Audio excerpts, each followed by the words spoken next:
So you've probably noticed that your racket comes with a recommended string tension.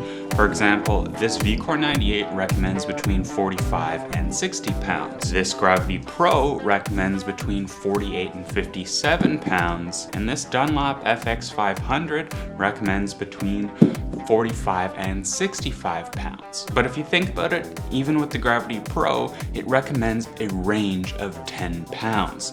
10 pounds is a huge difference. I think even the worst player in the world could feel the difference between 48 pounds and 57 pounds. So how do you even know where to start? Well, most people recommend that you start somewhere in the middle. For example, Tennis Warehouse recommends you start right in the middle, or in the middle minus 2 pounds if you're stringing with polyester strings. I personally think this is a pretty bad suggestion, or at least it's just a cop-out of a suggestion. In reality, the best string tension depends on the racket you use, which string you play with, and what level you are. If you're a beginner, the solution is easy. Just start at 50 pounds.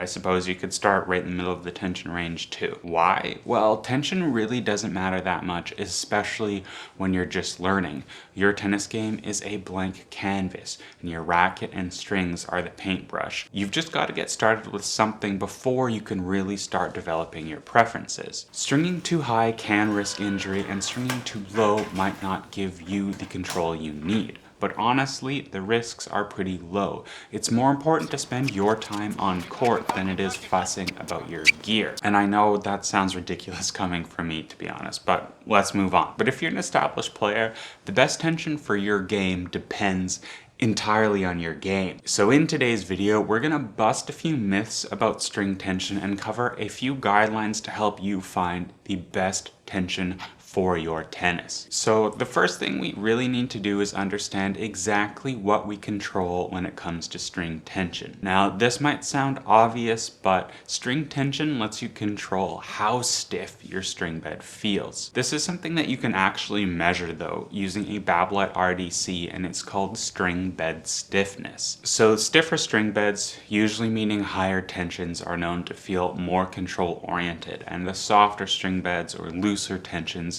feel more power oriented. The thing is, power and control are pretty vague terms. They mean different things to different people, and this is TennCom after all, so I think we can be a little more specific than that. For example, when I think of power, I think of two main factors. We've got ball speed and we have depth. Lower tensions will give you easier access to depth. This is very easy to feel on court. You can experiment it with yourself if you string one of your rackets at 50 pounds and another one at 45 pounds. The extra depth comes from a higher launch angle, meaning that the ball will shoot higher over the net, giving you a little bit more distance. If you ever played like the game Angry Birds, you can adjust the launch angle. The higher you go, the further you can shoot it until you get to 45 degrees, obviously.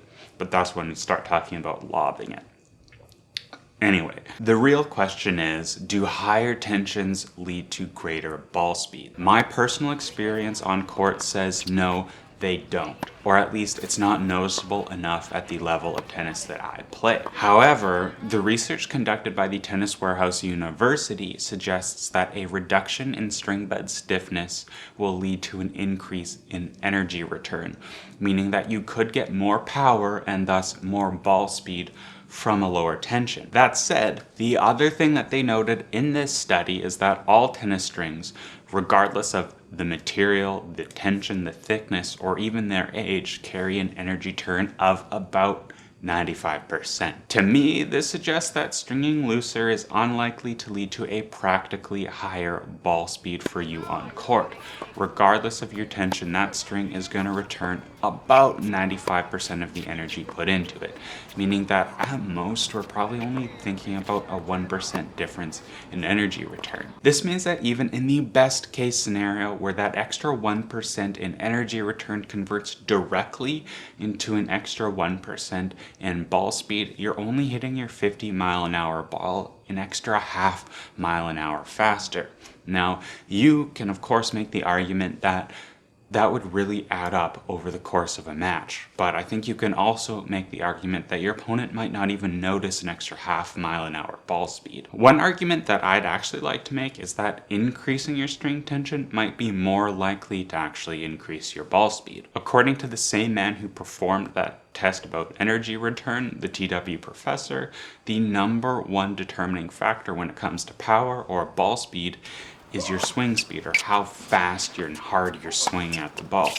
We all know that higher tensions feel more control oriented. They feel stiffer, they feel deader, and the ball can kind of die off the string bed if you're stringing quite tight. This is the result of a lower launch angle that you would get from a higher tension, where the ball goes lower over the net, and if you aren't used to that low launch angle, sometimes it'll go right into the net. Luckily, as players and as human beings, we can make adjustments. So if that deader response causes you to swing faster to get that ball up and over the net, we can kind of say that stringing tighter did lead to a higher ball speed, but only because you started swinging a lot harder to get that ball speed. And you might say, well, that's a psychological difference. Well, I don't think it matters that much if the changes in your game are psychological or practical. Of course, it helps if you're aware of what actually caused the change, but for me, if you start playing better because you make a change with your equipment, you started playing better, and that's a win. You can just take that into your belt and beat the guy the next day, right? The other thing that I want to discuss is the effect of tension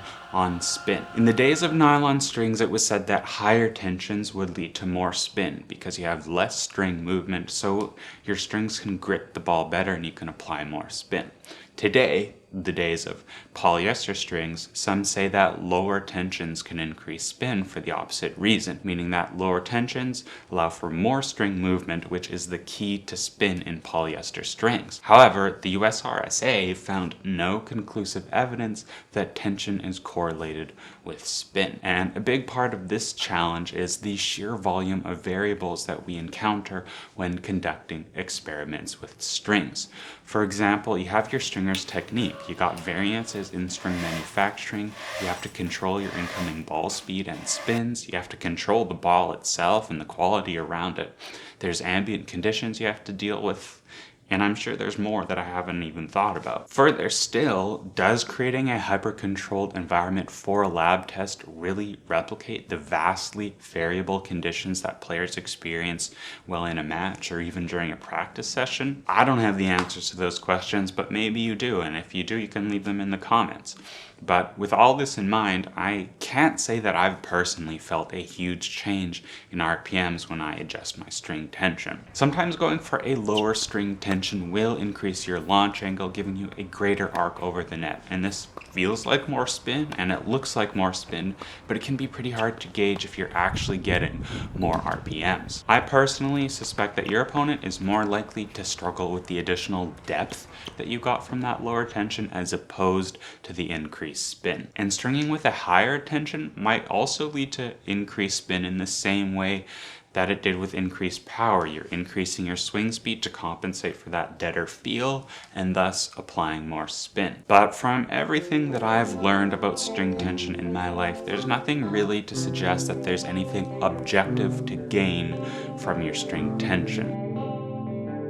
Stringing higher or lower will almost never guarantee any certain gains or losses in pure performance. But what we can say for sure is that adjusting your string tension can help you increase your performance from a subjective standpoint. For example, if you struggle with depth, maybe all your balls are going into the net or they're just landing short in the court, you might want to lower your string tension to get a little bit of extra free depth. On the other hand, if you struggle with depth, but it's because you're not swinging out properly, maybe you're a bit tight, you could try increasing your string tension to really force yourself to hit out. Another case where it can be helpful to adjust your string tension is when you go to buy a new racket. If you really felt dialed in with your old racket and your old string setup, your old tension, but you're struggling with either deadness or too much launchiness from the string bed of your new racket, sometimes just small adjustments in tension can really fix that problem. For this, it helps to understand how different racket specs will affect string bed stiffness. Assuming we hold all else equal, stiffer rackets will have stiffer string bed stiffnesses. Thicker beams will have higher string bed stiffnesses. Tighter string patterns will have higher string bed stiffnesses, and smaller heads will also have higher string bed stiffnesses. So if you go out and you buy a racket that has a smaller head size, you might want to consider reducing your string tension a little bit. If you're going to buy a racket that has a more open string pattern like that VCore 98 does, you might want to consider increasing your string tension a little bit. Now there are two more things that I think we need to talk about when it comes to manufacturer recommended string tensions. Number one, there are zero risks in stringing below the recommended string tension. You can freely do this, and I've personally strung as low as 16 pounds.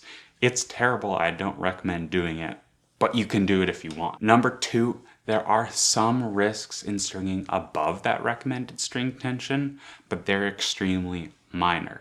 Depending on your racket, it might actually void the 1-year manufacturer's warranty in case that racket breaks on the stringing machine. And if your racket does break because of extreme tensions, it would be really shitty of you to blame your stringer for that. That said, these risks are extremely low. The high modulus graphite used in high performance tennis rackets is extremely strong. I've personally strung many rackets well into the 60s without any cracking or deformation, and a lot of the time those rackets are like 10, 15 years old because for some reason old people really like high tension. It's stupid. I've even strung my own racket with the mains at 60 and the crosses at 40, and the racket was totally fine after. Just watch out for your wrist and arm when it comes to higher tensions, because higher string bed stiffnesses are known to transmit more shock into the user. So that's pretty much like everything that I know about string tension. That's the reason in the past that I've said that string tension doesn't matter. It's because from an objective point of view, it doesn't matter. It's only once you get into the personal aspects of it that it can make a huge difference in your game. If you want to know, I personally string usually between 45 and 52, which is a pretty minor range. But let me know what your string tension is. Thanks for watching, and I hope to catch you in the next one.